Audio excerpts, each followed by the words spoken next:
Bueno, muchachos, buenos días a todos. Muchas gracias por el juicio, como siempre, por estar acá. Vamos entonces a tomar un caso muy sencillo, parecido al anterior, donde ustedes me habían pedido que hiciéramos como un repasito de lo que es el shock. En este caso vamos a ver que es un shock hipovolémico y vamos a tener la posibilidad de repasar algunos conceptos fisiológicos y obviamente fisiopatológicos.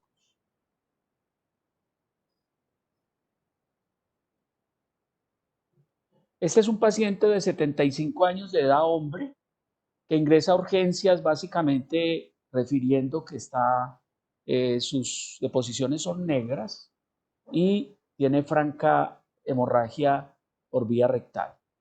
Además de eso, está refiriendo mucha debilidad y empieza a tornarse muy somnoliento.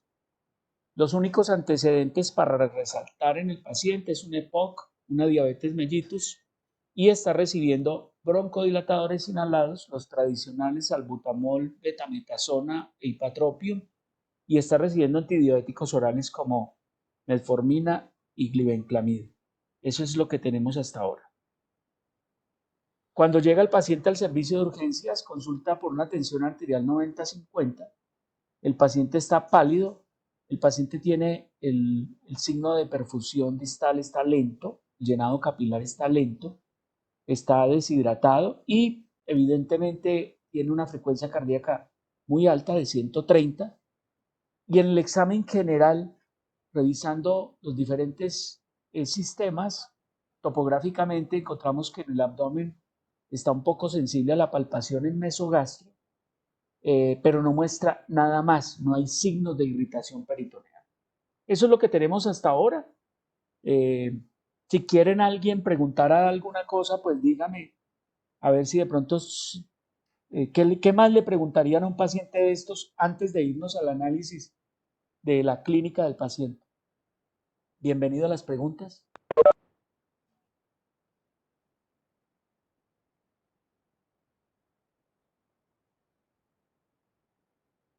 ¿Listo? ¿No hay preguntas?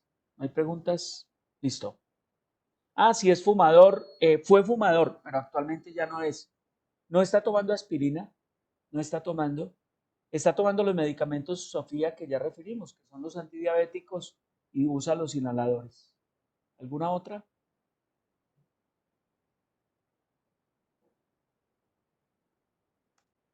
Listo, vamos. Viajes recientes, no. El paciente no tiene viajes recientes y el paciente tampoco ha tenido fiebre. Esas preguntas son, todo lo que están diciendo ahí son preguntas que se deben hacer totalmente. Cuando uno hace la revisión por sistemas y los antecedentes, es mandatorio preguntar eso que están diciendo ahí. Muy bien. Lo primero entonces, hacemos un resumen de datos positivos. ¿Listo, muchachos? Entonces, resumen de datos positivos. ¿A qué estamos enfrentados en este paciente entonces? Si quiere podemos escribir acá. Lo primero es que es un hombre. Lo segundo es que tiene 75 años de edad. Lo tercero es que tiene un cuadro agudo, ¿cierto? Manifestado por melena y rectorragia. ¿Listo? Lo cuarto es que tiene somnolencia y debilidad. O sea, ya nos está hablando que el paciente está haciendo un compromiso sistémico. Y lo otro es, como antecedentes, es diabético, tiene EPOC y toma medicamentos. ¿Sí? Hasta ahora es lo que tenemos. Revisión por sistemas negativos, no hay nada más. El paciente al examen físico lo domina la tensión arterial 90-50, lo domina la taquicardia, lo domina la palidez, lo domina la somnolencia, casi perdiendo el conocimiento, y el abdomen tiene una leve dolor abdominal mesogástrico. Eso es lo que tenemos hasta ahora en este paciente. Muy bien, esos son los datos positivos del paciente. Si alguien tiene algún dato que se nos olvide, pues lo pone ahí o activa el micrófono y habla, y si no, continuamos. Bueno, muy bien. Lo primero entonces, recuerden todos, hacemos una identificación de síndromes. Entonces yo quisiera ver qué síndromes ¿Cuáles son los síndromes que estamos identificando en este paciente, muchachos? Eso. Entonces, el primero es lo que llamamos un síndrome hemorragíparo. ¿Estamos de acuerdo? Un síndrome hemorragíparo, pero eso hay que ponerle apellido. El síndrome hemorragíparo es que es agudo, estoy de acuerdo. ¿Qué más? De pronto el dolor abdominal, pues como no es tan relevante porque él no ni lo manifestó, pues diríamos que no lo ponemos, pero bueno, dolor a la palpación. De pronto podemos entonces síndrome hemorragíparo y con manifestaciones digestivas, para ponerle apellido, ¿sí? Y ustedes acaban de decirlo muy bien, son manifestaciones altas o bajas. Son bajas, pero como dice Sofía, podemos interrogar que de pronto no haya un componente alto también. Muy bien.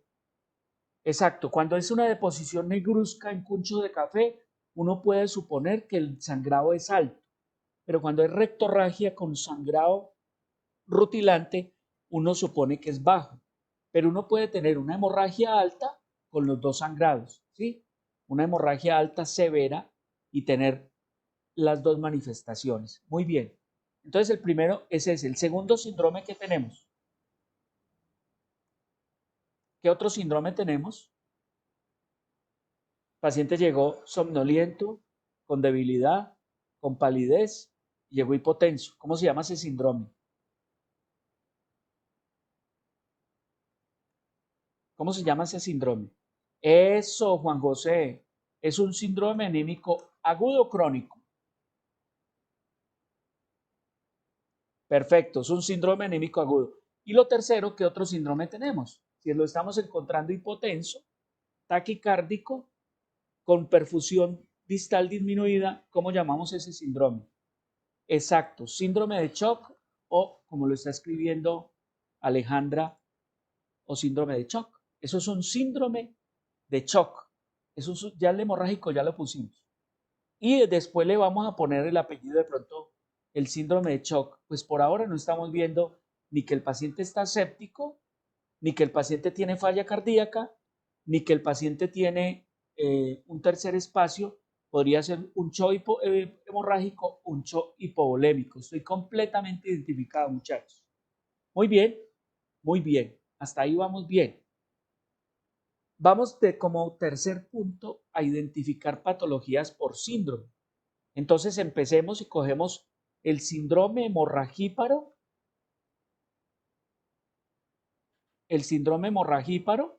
digestivo, digámoslo bajo.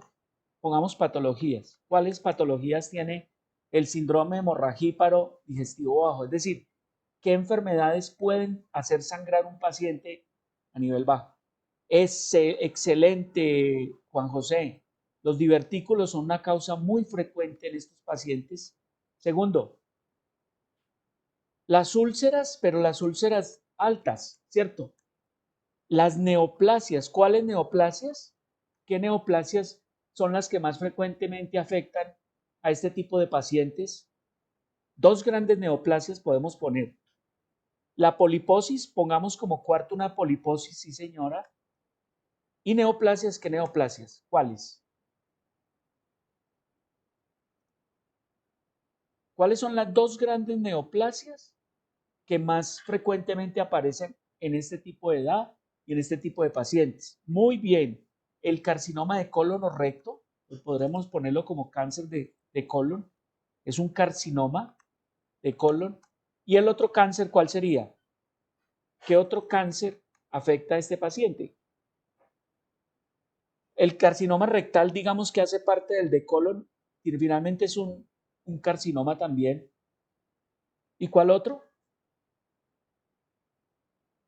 El de próstata, pero no frecuentemente se manifiesta con sangrado digestivo bajo, pero hay que considerarlo eso, el CA gástrico. El carcinoma gástrico sería el segundo gran carcinoma de este tipo de población. Y de pronto aparecen otras causas de sangrado. ¿Cuáles serían las otras causas? Ya alguien dijo la enfermedad de Crohn, pero de pronto estamos en contra de un Crohn, la edad del paciente, ¿no es cierto? Generalmente son pacientes que aparecen más jóvenes. Las úlceras está muy bien. ¿Qué otra causa? ¿Qué otra patología produce sangrados recidivantes frecuentes? Juan José, estamos de acuerdo. Las hemorroides, sí, totalmente. Albani, muy bien. ¿Otras causas? ¿Cuáles serían? Las infecciosas. ¿Cuáles de las infecciosas son las que más sangran en el tubo digestivo bajo? ¿Cuáles de las parasitosis? Sí, estamos de acuerdo. ¿Cuáles? Yo diría que dos son las que más causan sangrados digestivos. La primera, ¿cuál sería?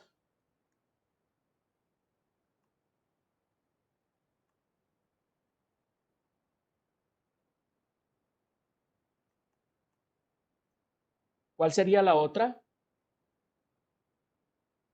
Eso, la primera, la colitis amibiana, y la segunda, ¿cuál sería? La proctocolitis, que germen produce frecuentemente prolapso rectal, sangrado digestivo bajo.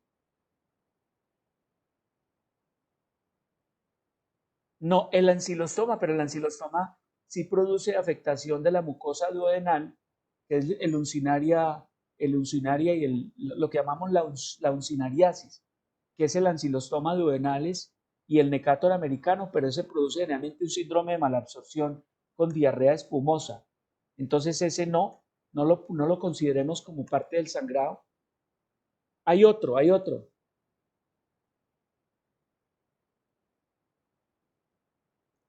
El ¿trico qué? ¿Trico qué? Trico, ¿qué hubo? Tricocéfalo. Y lo otro podría ser el oxiurus, ¿sí? La oxiriasis que produce prurito anal y eso, pero el tricocéfalo produce prolapso anal, sangrado digestivo bajo.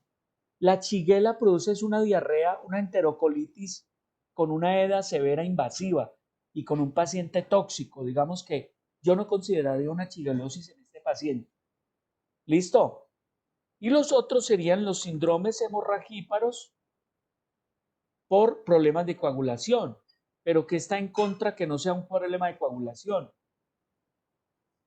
Bueno, que está en contra de que no sea un problema de coagulación, muchachos.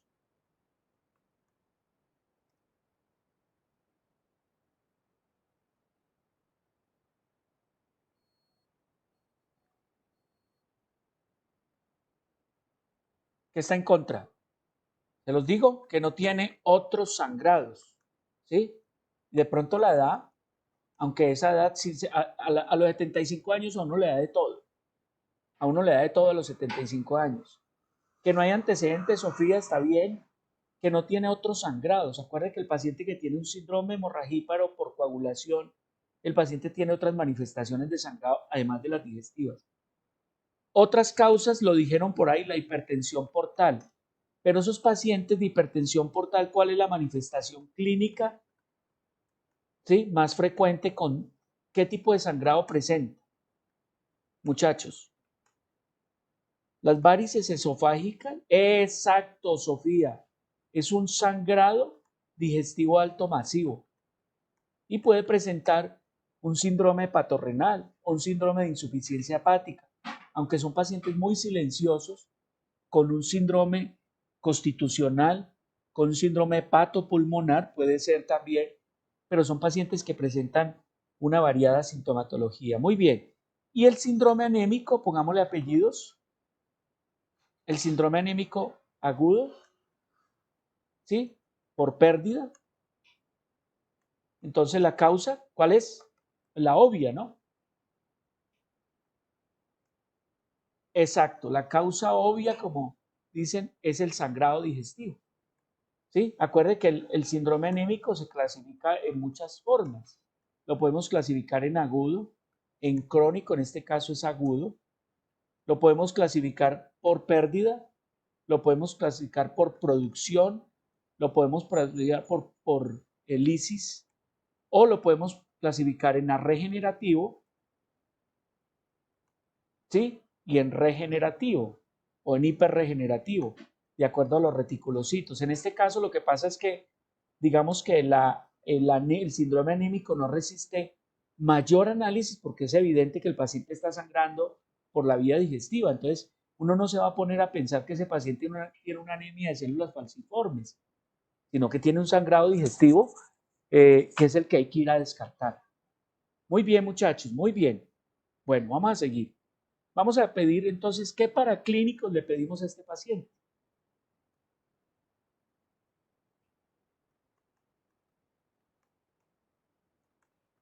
Eso.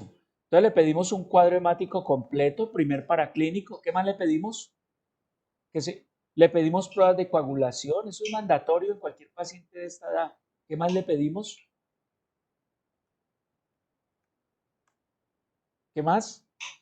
Un perfil hepático, estoy de acuerdo. Un electrocardiograma es mandatorio en un paciente de esta edad. Una prueba de función renal. Unos azoados, que es una prueba de función renal, BUN y creatinina. Listo. ¿Y cuál sería el examen, el gol estándar al diagnóstico de precisión de este paciente? ¿Cuál sería el gol estándar diagnóstico? Eso, ¿qué tipo de endoscopia? ¿Será una rectosimoidoscopia o qué otro examen nos puede ver mejor toda el colon desde el colon ascendente? Eso, una colonoscopia, muchachos. Eso es. Muy bien, muy bien. ¿Qué encontramos en este paciente? Aquí está, básicamente, lo que se encontró en el paciente. Tenía una hemoglobina de 5.8, ¿sí? Tenía un hematocrito de 17%, tenía unos leucos de 20.200, tenía polimorfonucleares del 90, una creatinina de 1.4 y una urea de 32. Muy bien, si uno fuera a tomar, ¿qué tipo de anemia? Si fuera a tomar volumen corpuscular medio, ¿sí? Y fuera a tomar hemoglobina corpuscular media, y fuera a tomar reticulocitos, ¿cómo saldrían esos en este tipo de paciente? Ojo, microcítica hipocrómica si fuera crónica, pero este paciente tiene un sangrado agudo. Estoy de acuerdo con Jorge Hiraldo. Este paciente en principio muestra una anemia normocítica normocrómica. Si el sangrado se vuelve crónico, muestra una anemia microcítica hipocrómica. ¿Y es regenerativa o arregenerativa? Ahí lo dijo Juan José.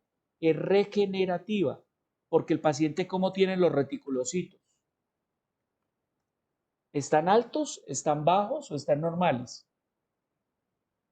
Exacto. Los reticulocitos están altos en estos pacientes. Excelente, muchachos, muy bien, muy bien. ¿Por qué tendrá leucocitosis? ¿Qué creen ustedes? ¿Por qué tiene leucocitosis este paciente? ¿Qué piensan? Si quieren, hablen, muchachos, no hay problema. Ponen micrófono y pum.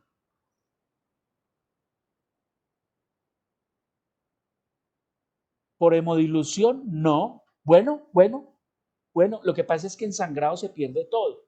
Se pierde agua y se pierde elementos formes. Entonces, pero podríamos considerar que hay hemoconcentración. Digamos que sí. ¿Qué otra? Otra causa posible de que haya leucocitosis.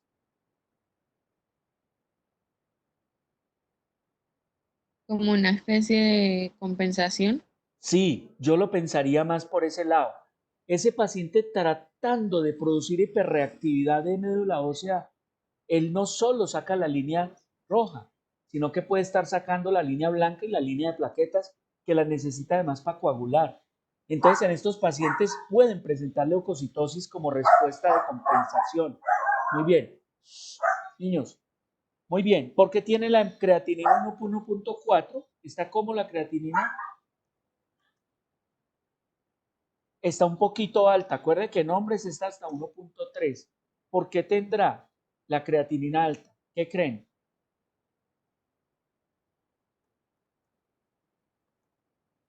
Exacto, exacto, Jorge, Alejandra.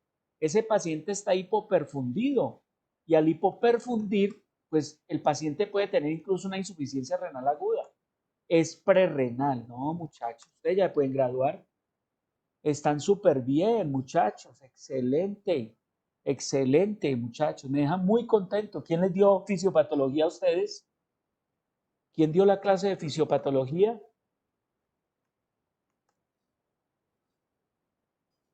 Ay, pucha, fue Pinto. ¿Vea? Excelente Pinto. Muy bien. Pinto es excelente profesor. Excelente. Muy bien. Felicitaciones. Y Soto también les habló de fisiopatología. Muy bien. Me dejan muy contento. Entonces sigamos. Explicación fisiopatológica de los síntomas. Entonces yo traje unas diapositivas que tomé de la literatura simplemente para hacer un repasito antes de llegar a las leyes diagnósticas. ¿Listo? Entonces lo primero, muchachos, rápidamente, aquí tenemos básicamente el CO, que es el gasto cardíaco. Recuerden que el gasto cardíaco o la tensión arterial mejor es igual a gasto cardíaco por resistencia vascular periférica, ¿cierto? Gasto cardíaco es igual a resistencia vascular periférica. El CVP, que es la presión venosa central. Este paciente básicamente, ¿qué tiene? Este paciente tiene disminución de la volemia, disminución de la precarga, la poscarga puede aumentar por respuesta catecolaminérgica y este paciente en últimas termina bajando el gasto cardíaco. Y si baja el gasto cardíaco, baja la presión arterial, digámoslo así. Entonces, tensión arterial es igual a gasto cardíaco por resistencia vascular periférica. Ese da una presión arterial media. Los dos son directamente proporcional a la presión arterial. ¿Listo? Acuerde que este paciente como respuesta compensatoria tiene liberación de catecolaminas, uno, que producen vasoconstricción. Por el otro lado, hay aumento estímulo de renina, angiotensina, aldosterona por hipoperfusión renal para aumentar la retención hidrosalina y aumentar la volemia, aumentar la precarga, aumentar la presión de perfusión y tratar de compensar la presión arterial. Este paciente no lo logró. Logró con frecuencia cardíaca aumentar la frecuencia cardíaca. Y de pronto, por frecuencia cardíaca, mientras no pase de 160, por la ley de antibody, logra aumentar un poquito el gasto cardíaco. Recuerde que la frecuencia cardíaca, cuando pasa de 160, tumba el gasto cardíaco. Recuerden que gasto cardíaco es igual a fracción de eyección por la frecuencia cardíaca. Muy bien, eso es simplemente para decir que la presión arterial empieza a ser alta en la aorta y termina siendo baja en las venas cavas. Es decir, a medida que las lechos se van, los arterias se van bifurcando y llega hasta capilares, la presión arterial, obviamente, la presión arterial va cayendo. Básicamente, esto lo que quiere decir es lo siguiente. ¿A qué es igual retorno venoso? Retorno venoso es igual a la presión venosa menos la presión en la aurícula derecha. Es decir, en la medida en que uno tenga menos resistencia a la presión de la aurícula derecha, usted tiene mejor retorno venoso. Lo contrario pasa, por ejemplo, cuando usted aumenta las resistencias pulmonares, que aumenta la presión en la aurícula derecha, que aumenta la presión venosa central y el paciente tumba el retorno venoso, tumba la precarga. Y es inversamente proporcional a la resistencia venosa. Es decir, que la resistencia venosa es inversamente proporcional al retorno venoso. Cuando yo tengo, como en este paciente, o mejor, que él tumba la precarga porque baja la volemia, ese paciente lo que hace es una disminución del retorno venoso y en últimas termina tumbando el gasto cardíaco. Esto lo que básicamente quiere significar es que uno tiene unos receptores simpático-miméticos que son dependientes de la noradrenalina y que esos receptores son alfa 1, alfa 2, alfa 3 y que básicamente son los alfa 1 que cuando se estimulan por catecolaminas producen contracción. Hay unos receptores que son menos importantes, que son colinérgicos y que son parasimpático-miméticos, que cuando se estimulan producen vasodilatación, pero no son tan importantes. Es decir, el vaso sanguíneo arterial, sobre todo, su resistencia, su contracción o su dilatación es más dependiente de los receptores alfa que de los receptores colinérgicos.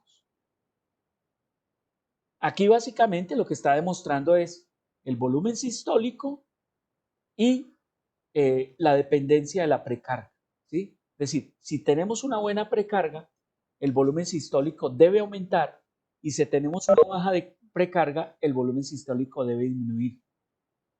Muy bien, para terminar esta partecita, entonces decimos que la tensión arterial es dependiente del gasto cardíaco y resistencias. Que el shock, en este caso el shock hipovolémico hemorrágico, lo que nos va a hacer es reducir el gasto cardíaco y nos puede en principio por shock distributivo generar una vasodilatación inadecuada. La frecuencia cardíaca inadecuada muy alta y el volumen sistólico reducido en último nos baja el gasto cardíaco. ¿Qué nos ocasiona esto? Obviamente una frecuencia cardíaca muy alta con taquicardia. Acuérdense que cuando pasa de 160 aparece la famosa ley de Body, más de 160 aparece el Body invertido, me parece que se escribe así, invertido, lo que simplemente es, a medida que aumenta la frecuencia cardíaca, mejora el gasto cardíaco. Una frecuencia cardíaca muy baja nos baja bradicardia. Cuando hay un dolor, por ejemplo, se estimulan mucho las endorfinas y eso ocasiona activación colinérgica sobre el corazón y baja la frecuencia cardíaca. En este caso, un volumen sistólico reducido falla el llenado cardíaco, falla la eyección cardíaca, falla el volumen sanguíneo y resultado final es un shock hipovolémico, resultado final, un shock. Si se perfunde el corazón, termina el paciente con un shock hipovolémico. Muy bien. Esta es la referencia y simplemente se las pongo para respetar las referencias de donde tomamos las cosas. Este es el resumen de la fisiopatología. Estamos enfrentados a un paciente con una hemorragia rápida que tiene un retorno venoso y un gasto cardíaco disminuido, que tiene una redistribución vascular que en últimas genera hipotensión cuando el volumen intravascular baja del más del 20%, el paciente tiene síncope, como en este caso que es un presíncope, tiene lipotimias, tiene mareo, tiene somnolencia, tiene sudoración y tiene sed. El paciente se hace hipoperfusión vascular con llenado capilar lento. Cuando pasa del 40%, el paciente ya tiene un shock, como llegó a finalmente el paciente con una tensión arterial por debajo de una sistólica del 100. ¿Cómo se manifiesta en este caso? Por rectorragia, como la tuvo el paciente, por hematoquesia y por melenas. ¿Quién me quiere diferenciar cuál es la diferencia de las tres? ¿Qué es melena? ¿Qué significa la palabra melena? Pues melenas son heces oscuras que Heces puede ser oscuras. causado Sí, por muy bien. hemorragia alta. Digestivas altas. Muy bien. ¿Qué significa rectorragia? Es sangrado profuso. ¿Y qué significa hematoquesia? Son como manchas en las heces, como Con eso, coágulos. son las heces manchadas con sangre. Eso es hematoquesia. ¿Estamos todos de acuerdo, muchachos? Muy bien. Muy bien. ¿Qué hace que las heces al final tengan, digamos, la manifestación clínica? Porque muchos pacientes no tienen manifestación clínica. Entonces, uno, la velocidad del tránsito intestinal, tránsito lento, se ve menos sangrado abajo, volumen de extravasación sanguínea y la acción de las bacterias que hacen, digamos, factor enzimático sobre los glóbulos rojos. La clasificación del sangrado, entonces podemos decir que es aguda, que es moderada, que es masiva o que es crónica o que es un sangrado oculto. Moderada es que hay compensación hemodinámica inicial con restauración gradual del volumen y contenido plasmático. La masiva, el paciente presenta lo que este paciente presenta: taquicardia, taquipnea, hipotensión y hay una pérdida sanguínea mayor del 30. Cuando ya hay shock es mayor del 40. La crónica, hay una pérdida continua, como ocurre en las parasitosis intestinales, en la amiba y en el tricocéfalos. Y puede haber sangre oculta en heces. Por ejemplo, los parásitos, la neoplasia puede causar sangre oculta inicial en heces. ¿Cuáles son las causas? a nivel del recto el carcinoma, el pólipo, la proctitis ulcerosa, a nivel del colon el carcinoma colon, a nivel del colon se nos faltó mencionar la colitis ulcerativa, que es relativamente frecuente, las infecciosas y la enfermedad de Crohn. Y los divertículos pueden causar diverticulosis, diverticulitis o el divertículo de Meckel. ¿Listo? Y a nivel anal puede ser hemorroides, fisura anal, proctitis o criptitis. En las inflamatorias estarían la colitis ulcerosa por radiación, la diverticulitis, la úlcera colónica y la colitis amibiana. Y en las mecánicas estaría la enfermedad diverticular, la fisura anal y la neoplasia. Muy bien, muchachos. ¿Preguntas hasta acá? ¿Preguntas? ¿Alguna pregunta? ¿No hay preguntas? Entonces empecemos con la primera ley. La ley de lo más frecuente a esta edad. La primera, ley de lo más frecuente. ¿Qué debemos pensar en un paciente que sangra profusamente por el recto a los 75 años? De lo más frecuente. Y de pronto antes del cáncer de colon, yo convertiría el cáncer en prioridad, no en frecuencia. Empecemos por la hemorroide. Lo primero que tenemos que descartar es la hemorroide. Lo segundo,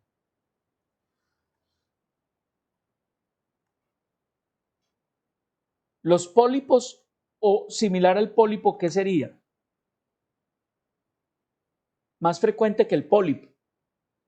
Eso, Juan José, las diverticulosis, las diverticulitis, más que diverticulosis. Acuérdate que la diverticulitis da un cuadro parecido a un apéndice, da abdomen agudo. Los divertículos pueden producir diverticulosis y pueden sangrar, ¿sí? Pueden sangrar. La ley de la prioridad, muchachos. ¿Qué es lo más prioritario de descartar? Albani, muy bien. Lo primero es una neoplasia intestinal o de colon, ¿no? Exacto. Prioridad es una neoplasia. Muy bien. Lo tercero, la ley de la parsimonia.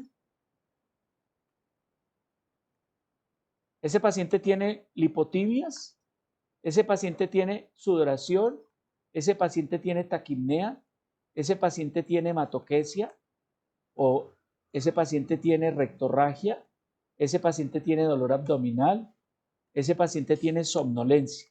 ¿Qué dice la ley de las parsimonia? Que hay una sola causa que ocasiona todo. ¿Cuál es? Exacto, Sofía. El sangrado digestivo va, ¿cierto? Con shock hipovolémico. Muy bien. Bueno, y entonces la ley de Agatha Christie. ¿Cuál es la escena del crimen?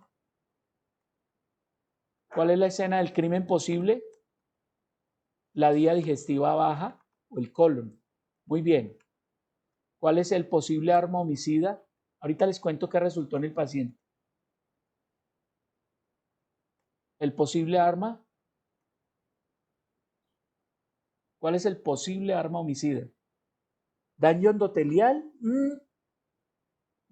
Pongámosle la causa. De todas las causas que vemos, entonces yo pondría la neoplasia como primera posibilidad. ¿Y la segunda cuál podría poner? Marcela, muy bien. Marcela Cortés.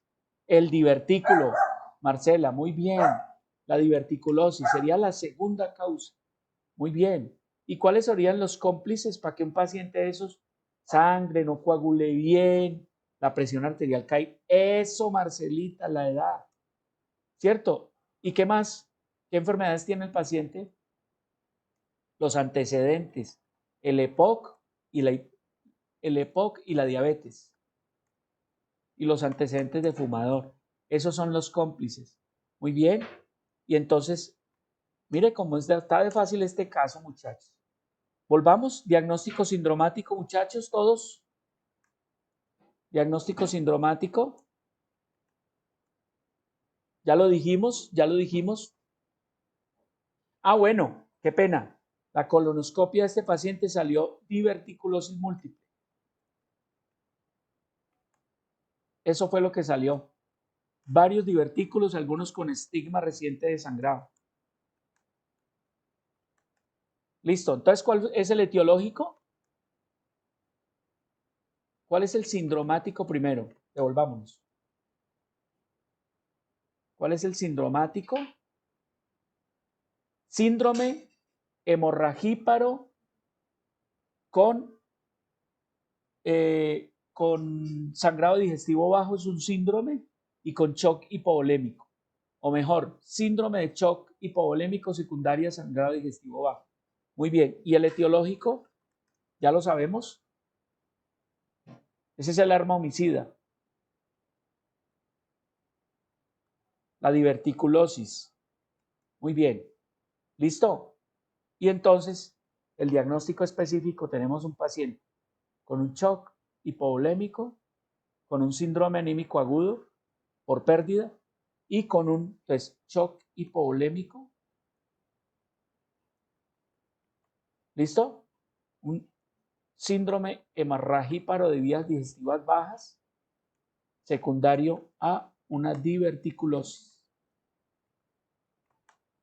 Véalo ahí. Muy difícil, ¿o no? ¿Ah?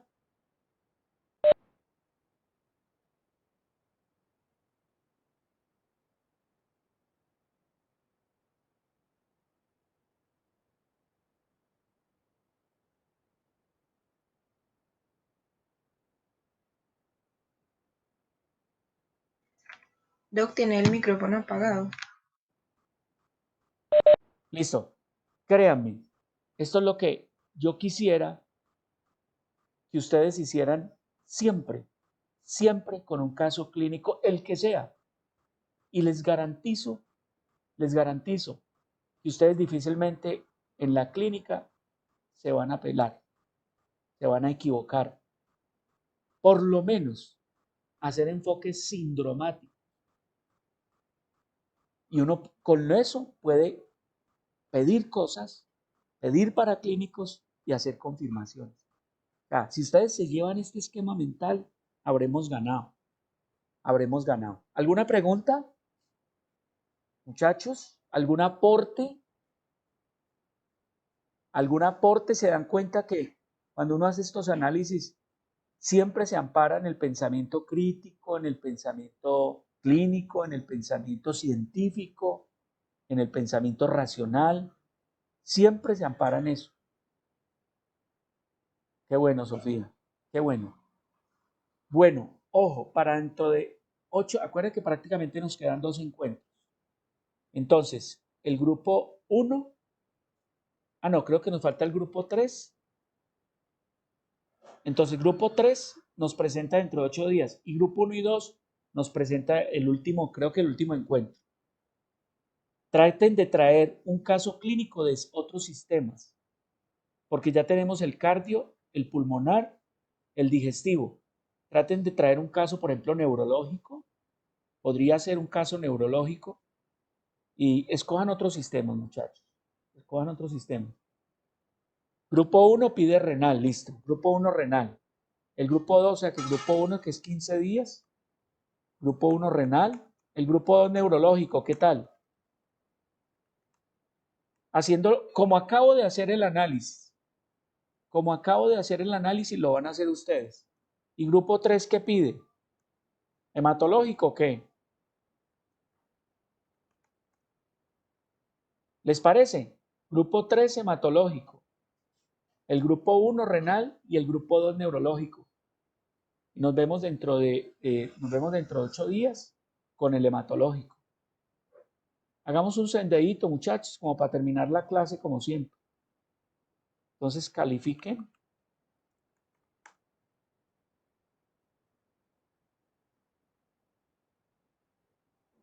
Uno, dos.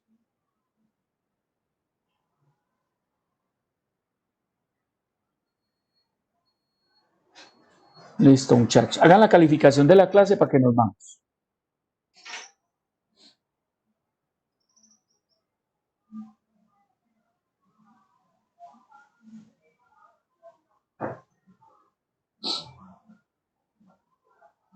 Esta clase se las voy a compartir en un ratico, ¿oyó?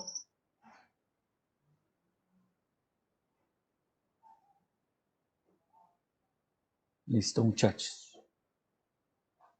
¿Listo?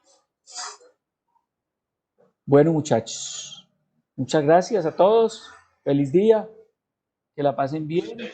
Gracias, profe. Gracias Sí. a todos, ¿oyó? Muchas gracias. Espero hayan disfrutado del espacio.